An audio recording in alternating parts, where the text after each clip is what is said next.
Welcome to this episode of Pardon Your French podcast in partnership with Coppercock Gin Distillery. We are here today with Alex Bell, renowned chef in the area, and he's a lovely bloke, so we're just going to interrogate him for about half an hour before he plays a little bit of pool and snooker. Okay. So I didn't know why I was signing up to this. You tell me. Yeah. No, well, I know you all right. Like, we've known each other for a few years. Basically, since I moved here, you were running the restaurant at Langevaux. That's right. At the time. Yeah. But I don't actually know any of your history. Like, how did you learn to cook? Where did you train as a chef in France? Yeah, I did actually. Absolutely. About 15 years ago. So I moved over in my early mid-30s, and I was scratching around for work. I was a project manager in England, basically. Ooh. And I was like, oh, so I've got French nationality. So in the end, I was running out of ideas. So I thought I'll go see a sort of, what do you call it, a sort of careers advisor. And Paul Emploi, this sort of. Yeah. And so I went to see him, and we did a little test. He said, "Oh, you should be a chef." I was like, Wow. "Get the fuck out of here! I'm not going to be a chef, right?" It's the wrong side of the bar, the wrong side of everything. And then he said, "Well, you have to do a sort of test, and then if you get through it, then you get paid to do it, and it's doing a CAP, which is a certificate d'aptitude professionnelle, which is like City and Guilds in England. Right? Oh, okay. Just same equivalent." I said, "Okay," so went for it, got narrowed down to about 40 of us. Had a little test, and we had an interview, and there were 8 places. I got one of those 8 places, luckily, and they paid me €1,000 a month to do the CAP. I went to a bank, and I said, "I'm doing this," and they said, "Well, what we can do is we can put your mortgage on hold for a year." Wow. So €1,000 a month is a lot to live on. No. So they put a mortgage on hold for a year, just stuck it on the end of the mortgage period, and off I went. Wow. I loved it. I'd been to university, and I tried to do the cafe. So I studied sort of post-grad. But I probably had the best fun doing that course with it was for adults, but we were in with 17, 18-year-olds as well. And there were 8 adults as well within that integrated. And because I'd had a degree, I was exempt from all of the academic courses like the maths and the English. I wanted to do it. Yeah. I thought I could just not relearn my French, but iron out any sort of problems I had, and get just a broader experience of it. Yeah, so you were born in France? I was born in England. Mum's French, dad's English. Wow. And so I was brought up in England. And whereabouts in England were you? In Sussex, in Brighton. Okay. And then West Sussex after that, Shoreham. But I was Brighton through and through, so I went to Brighton College, went to Brighton University. Wow. Yeah. And then what happened is I had a flat, and I sold the flat, and that's the money in the bank. And I was with a mate, and I said, "Well, I think I'm going to buy a house in France." And so he said, "Well, that's a good idea. I've just sold a house." He said, "Well, I'll do that as well." So we did, just north of Bordeaux, which is where my mum comes from. Oh. And we did it up, and then he bought me out, and moved to the Dordogne. Because I was a student, my third year of uni was as an assistant in college in Incident. And that's how I got to make Dordogne. Well, I know France all my life. My granddad did the Lacanau on the toes. The Berger and the rest of it. Amazing. So I sort of ended up here, and then I did so I was about 40, did the chefing course, and onwards and upwards, it's just. So you did a chefing course at 40? Yeah. Wow. That's amazing. Yeah. That's really inspiring, because to be a chef, I always thought it's like, when you're little and you're kind of like, I want to be a chef, or I want to be a police officer or a vet.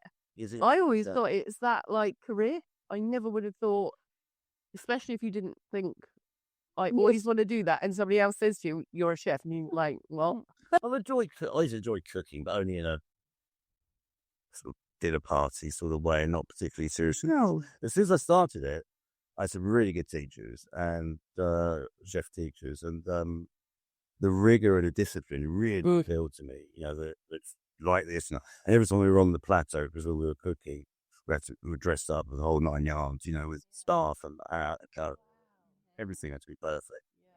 And I just loved it.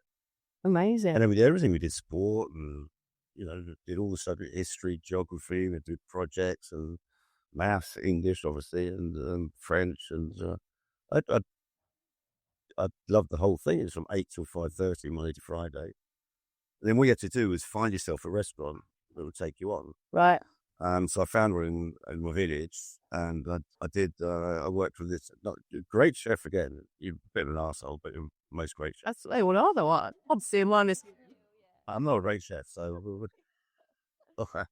But yes, I had some really good teachers around me, and I generally got into that sort of rigor and discipline of the chefing world, and it opens your eyes up to what's important. Everyone thinks it's like Ready Steady Cook or it's like Master Chef, Yeah. but it's not. It's nothing like that. Okay. It's a lot of production. The creativity part comes very early. If you've got your own place, you have to for somebody else. You just do what you're told to do. Okay. And then the rest of it's production.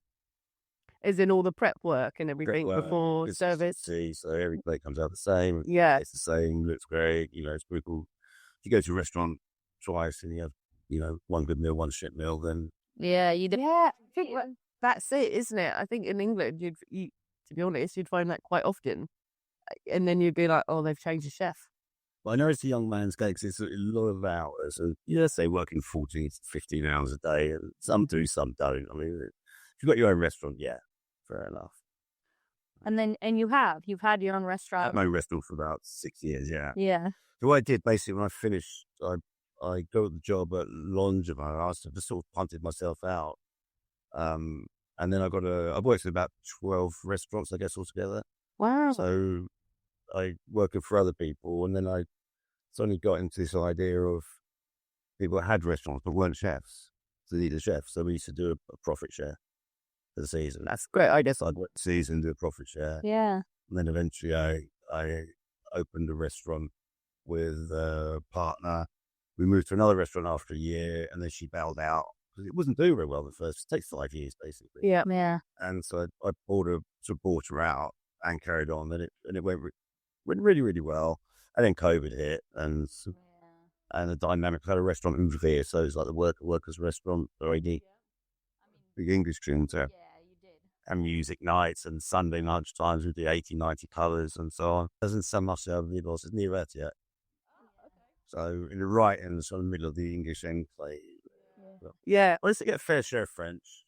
But after COVID, the dynamic changed because the workers stopped coming in because they realised that they could just eat a sandwich and finish work early rather than take 2 hours for lunch and so on, spend less money and all the rest of it. So I kind of took the money and ran, really. Yeah. Just shut the restaurant down, sold everything off.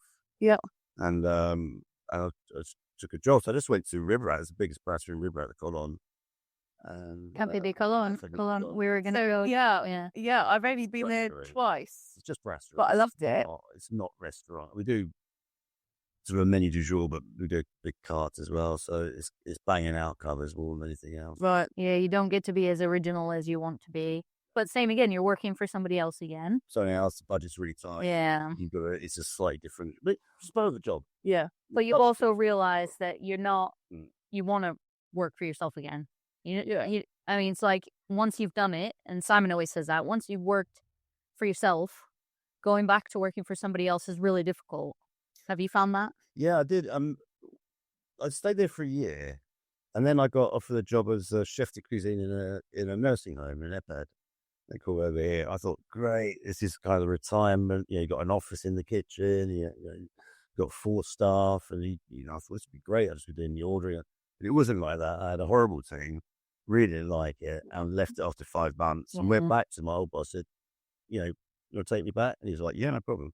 Nice. And then things got tighter with the war in Ukraine, for example. That really impacted the price of food and everything with that.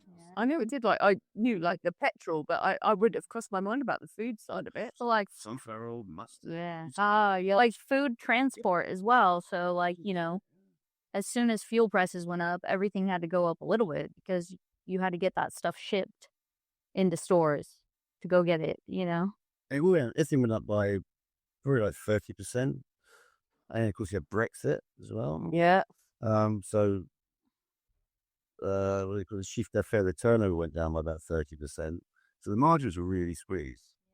And we had to be really, really careful. So that it really impacts the quality of the food, if you like. Or you have to work the food harder to make it taste as good, if you like. So what would be your dream in the next 5 years? To open up your own restaurant again, or?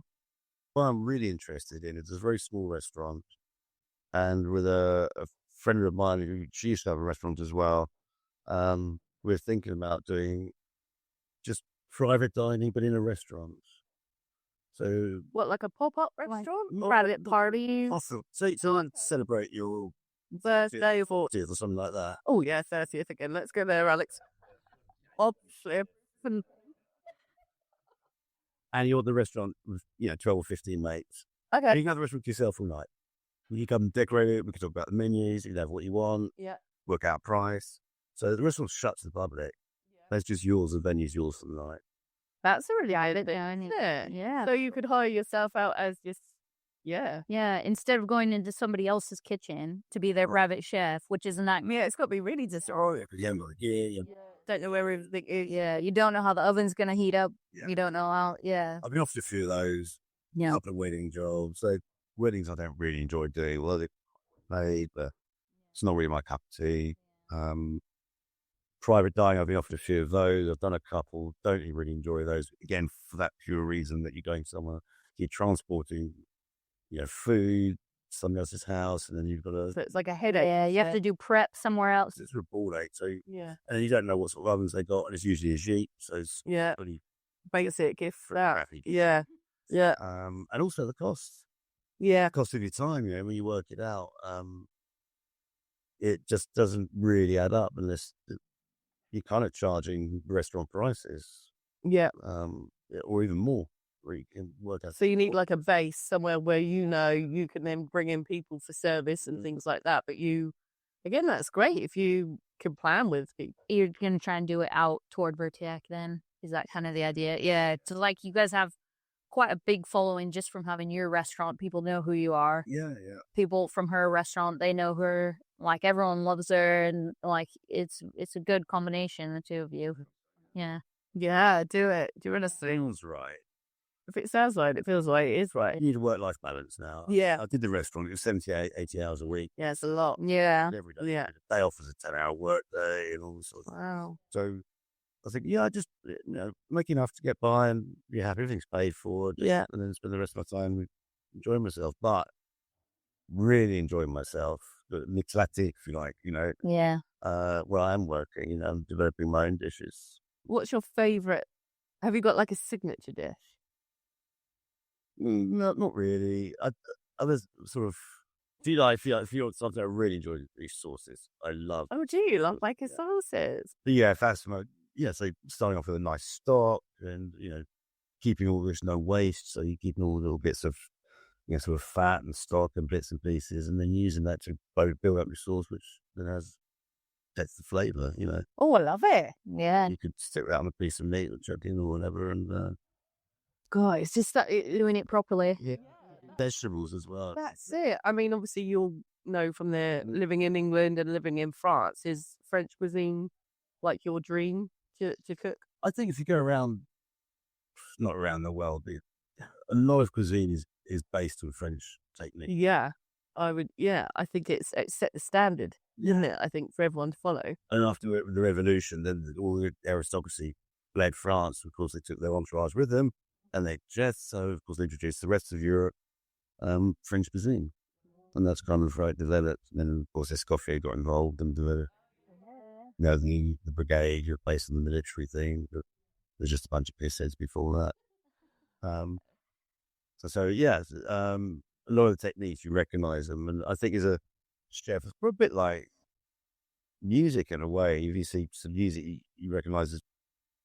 If you can, I always think to yourself, if you pick up a guitar and you say, I want to learn to play Wonderwall or something like that, and you spend a year and you can play Wonderwall at the end of it, that's all you can fucking play. Yeah. Whereas if you learn your chords and scales, then after a year or two, you can play. You can play anything, yeah. So, Yeah. that's a really good way to Get all the basics.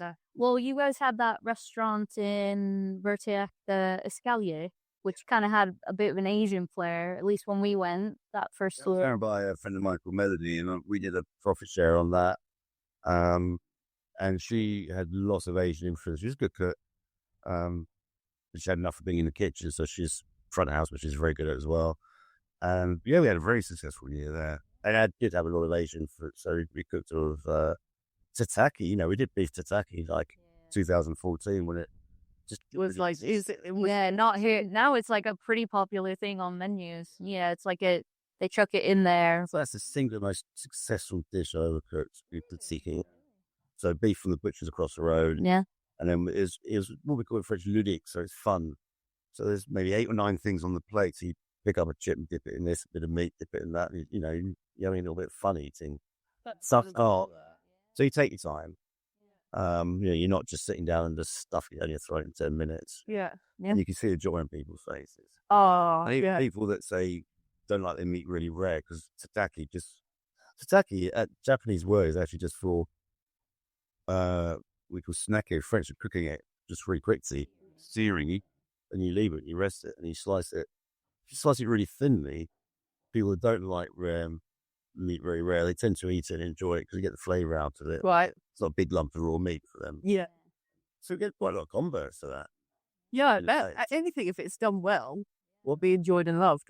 So you put it on big plates and you lay it out lovely. You do great, and a spicy coriander sauce on it, and cabbage salad, and I'll forget some of the things. Mini chips with it. Add a sesame dressing with it. Oh yeah. So that was really probably the most successful dish I've ever cooked. So that's something I'd enjoy. Yeah. You can. Yeah. Wow. Yeah. I love it. And then what kind of other things do you get your inspiration from? I know I was like, one day I was watching Top Chef. I like watching programs just because it reminds me, like, oh yeah, I could use those flavors together. I could do this.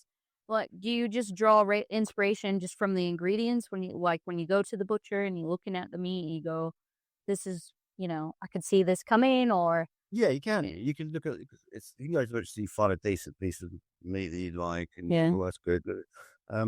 But I follow a lot of the internet now. It's full of.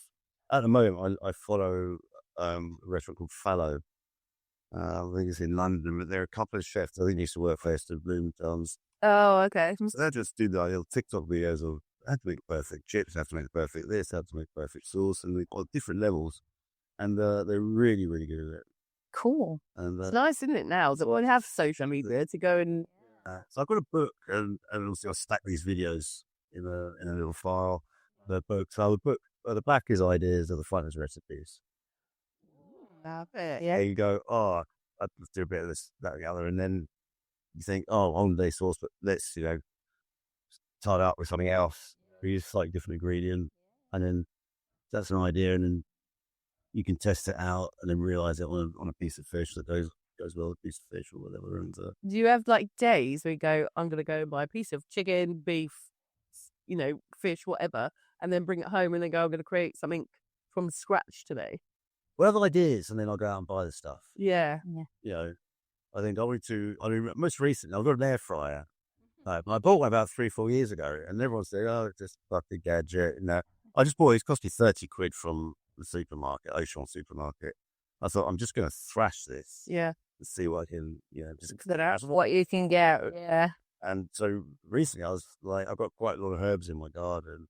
I bought some really nice garlic. I thought, I'm going to roast this in my air fryer with the herbs in silver foil and a bit of sort of really good olive oil or whatever. And then just mash the fuck out of it and make a paste. Yeah. Well, that's the other part of my cooking I did at my restaurant. I had lots of little bits like that where I could, there was stacks in the fridge. They last ages, and you think, oh yeah, I'll just add that to that. And but there, so I just a little spot of that on the plate. So smear this, still smear that. Yeah. So I think I'd like to get back more into that. For fun days. Yeah. Fun days like that as well, isn't it? So it can be like ready, steady cooking away. But I mean, you can marry flavors together. You need to have a nice understanding or fun. Yeah, absolutely. Yeah, I think, and because we're so lucky out here with our weather and how big all the gardens are, that you can have like a veg plot in a herb area, or Yeah, I'm all herbs. The veg is fine, but it's good. When at the restaurant, I had so many people just coming along saying, "Here's 20 kilos of tomatoes. Here's plums." You know, because I sort of do it. Yeah, I mean, Yeah. this guy used to come out. Used to give me beautiful beetroot, like small like that, and trimmed like they come out of Marks and Spencers. You know, green beans, stuff like that. I was like, oh, so give him a free drink and then have their meal. And I was like, how many of these did you plant? He's like, 270. And they're just, so people just do it and they spend it. So they're actually producing really good, pretty much organic vegetables. yeah. And they've just got such a surplus of them, they just give them to you. So I think that's great. It's like a community, The way of the world. sharing. I think that's great because if somebody's got too much beetroot and somebody hasn't got enough, I know, and somebody hasn't got too many tomatoes, you can do like a food exchange, can't you? Which I think's yeah. really lovely idea, isn't it? I was more into like sort of herbs, so just making thin herbs and then putting into butter, or making compound butters, for Ooh, nice. stuff like that. Oh, yeah, nice. Yeah. Yeah, I think the influence when you're in England, you can kind of end up loving things like Indian food and Chinese food and Mexican food. Like, it's a long time since I've been in England, but I gather now that As an outsider, when I go to the UK, you'd think, oh, fish and chips and like mushy peas, like a lot of things that don't have a ton of flavor. And like the UK's really embraced all these foreign cuisines like Indian food and Chinese food and stuff, which actually have like really incredible flavor profiles that are developed, like you were saying, like, you start in and you build in that with layers and stuff. And it's like, is that just because the British public just never had anything like that before? And they're like, oh, it's amazing. What seasoning? What's this? Garlic? What's this? yeah, I mean, you read that in UK when I was a kid. I mean, they just didn't have exotic fruits, or we didn't have peaches or pineapple or anything like that. I think I came out with 10. Fortunately, I was in France on a holiday, so I was exposed to that grandmother cookies. Like, grandmother's French, so she's cooked typical, just with chicken and peas.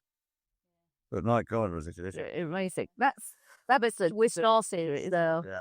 So like that, because somebody was telling us recently, well, a lot of times you go out to restaurants here and you don't get any sauces, and we're like, why don't you put sauces on your foods? And they're like, oh, that's grandmother's cooking. Yeah, And it's just become really common to just get like meat. It's very basic. They're meat and potato countries, dark. It's lots of red meat. I mean, how much romana are you? How much meat can you eat? Yeah, no acid. Like good meat, red meat, good steak doesn't need a sauce. But I always believe that sauce makes a meal. Yeah. And there's so many. If you do like a blanquette de veau, for example, it's one of the first things we learned at catering college. And the reason you learn that is because it has so many different techniques in it to make, and you can cheat on it. But if you cheat on it, you can taste it. Cheat. My God, it's beautiful. And you give that to an English person, Yeah. and they're just, wow, the flavour, the creaminess of the sauce, and how did you make that? And you take out your egg yolks and cream and you put it into it, and lots of lemon. You cook your mushrooms in lemon juice, and you make your own veal stock, and you make a velouté, and then so you learn all these different techniques, and how to cook. You don't fry off the meat. It's what they call déparfois. So you start with, you put the meat in cold water and you cook it up like that.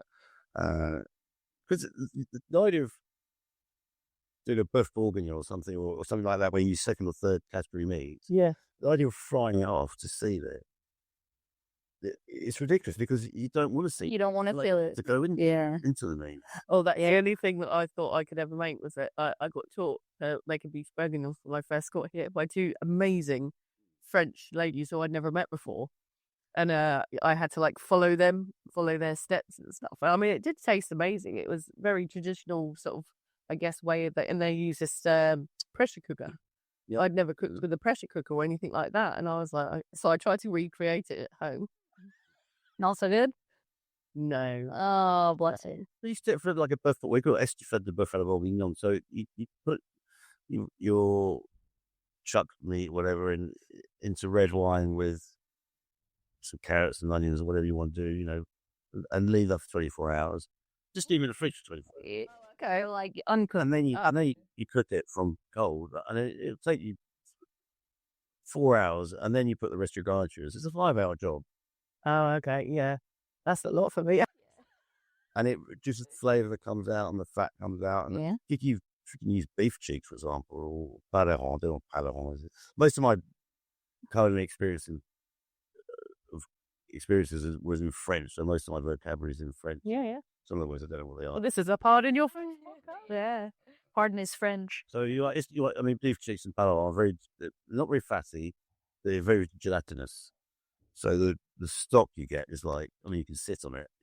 Wow, So genuine, so hard. When it cools. And that excites me. I can't say about it. yeah, it's all famous as stuff, isn't it? It's good for a terrine. So, how much planning goes into your menu when you had a restaurant? Do you know what you're cooking next week, or is it I go to the butchers and this is Go and see what's good. Yeah, what's on sale that day? You have stock stuff. okay? So I'd make my own pate, my own chutney, and you know, you can muck about with gherkins and make fritters and stuff like that if you like. But that was always on the menu, because if someone doesn't know, it's just what you think to plan a menu. Because if someone doesn't want anything, the bloke's going to have pate, isn't he? Yeah. You know. Yeah. My dad loves. He's going to have a go. I know it's very silly to say, and it's not true. It's just a rule of thumb. But they might have, you know, goat cheese salad. Yeah. So you need to make it balanced. Yeah. So you can't put too much of a similar thing on, you know. Okay. Yeah. I've got a very good friend in England who's an excellent chef, and his wife is also an excellent home cook. And he said to me, "There's two different jobs. There are so many good home cooks that are probably better than chefs, with better imagination, you use better flavors, and it's just complete. You've got more time, you're cooking for less people, you develop, and you've got if you're in, so you've been doing it for years, then you've got like a large repertoire of things you can cook. And I've been amazed at some of the people. If you're a chef, people will either go, "I'm not inviting you." Oh, because they're intimidated. Or they're like, That would be me, Alex. I'd be like, "Oh no, you can't try my beef burger." You'll. I get incredibly defensive over their food. Oh really? This is the way I do it. Oh, okay. Yeah. They ask you, or they ask you a million questions. They'll break a chocolate mousse or something like that. Okay. But it's only when I go around really good friends' houses and have Sunday roast, and I'll say, "Oh, give me the veg, I'll chop and slice that." So I do a lot pretty good. I love a chef fris and prep. Let's say maybe make me creme glaze, or you know, we facilities for this, or you know. So obviously you were like 40 before you kind of decided this is now your career path. Like, is it a career that you'd recommend to somebody else? Worst fucking job in the world. But you listen.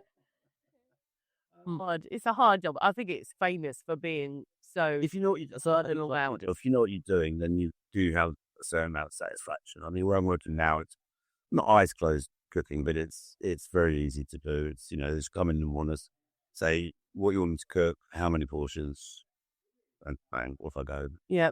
Nice. When you have your own restaurant, you have your stock stuff, and you find out what people like, what sells, and so you do that. But then you go out and you see what's looking good, you know, the butchers or in the market or whatever, Yeah. and what you can afford. You have to price it out. So you need to make money. It's so easy to fill up a restaurant. It's so difficult to make money. Yeah. Yeah, that makes sense. That's the bottom line. Yeah. Oh. There's so many. Well, especially in France, like that's one thing that we were talking about with Claire at Valentine's was like the markup in France is what 400% is what is standard markup here. Code for 4, just 3.5 to 3.5 to 4. But like you just don't see that in other places. Obviously, that's why so many people can move to Spain and open a restaurant. They might not be successful, like you're saying. They might not be making money, but there isn't that extreme level of like, okay, just to cover your costs, you have to be charging 3.5 to 4. You have to work out. I mean, I think times the amount. If something costs you a dish costs you €4 to make, then you add on a third. I was going to say it costs you €3 to make, for simple. You add on a third, so €4 and times it by 3. Right. Okay. Yeah. But pizzas are really popular because these are the best goeth in the world. It's about 7.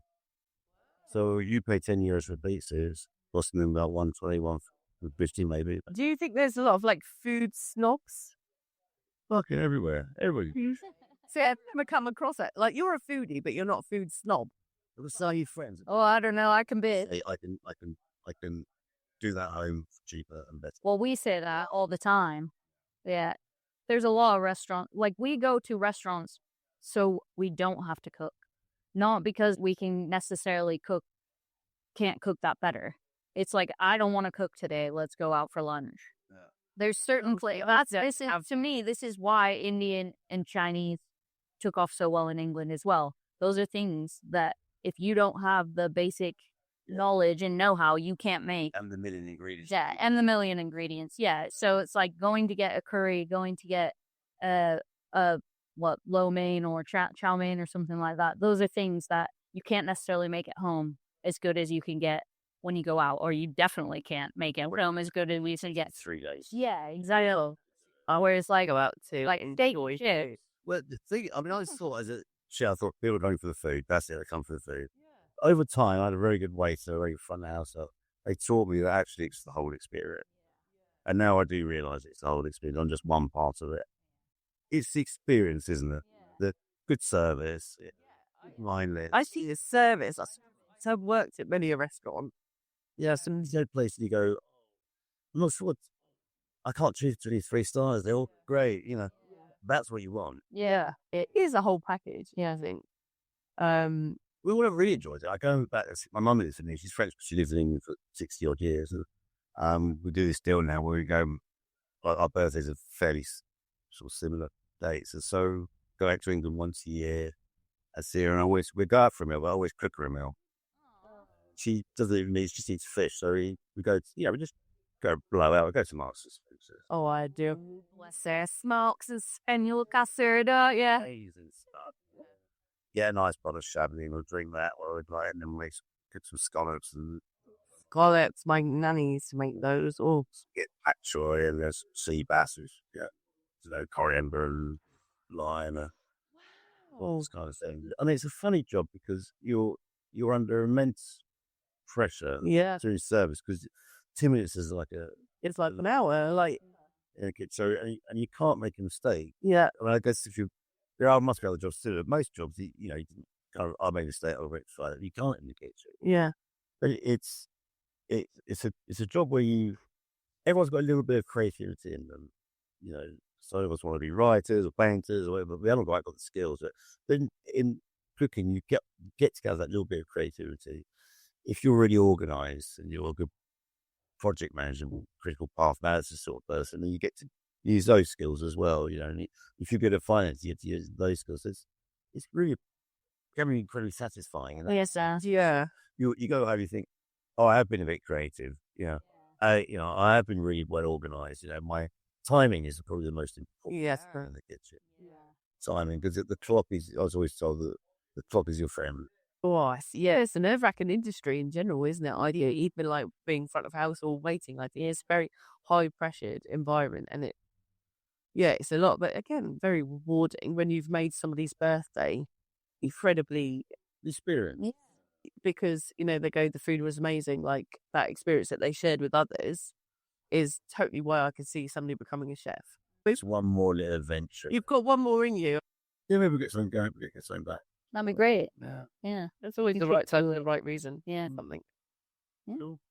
Well, thank you so much for coming on the podcast. Thank you for listening and watching.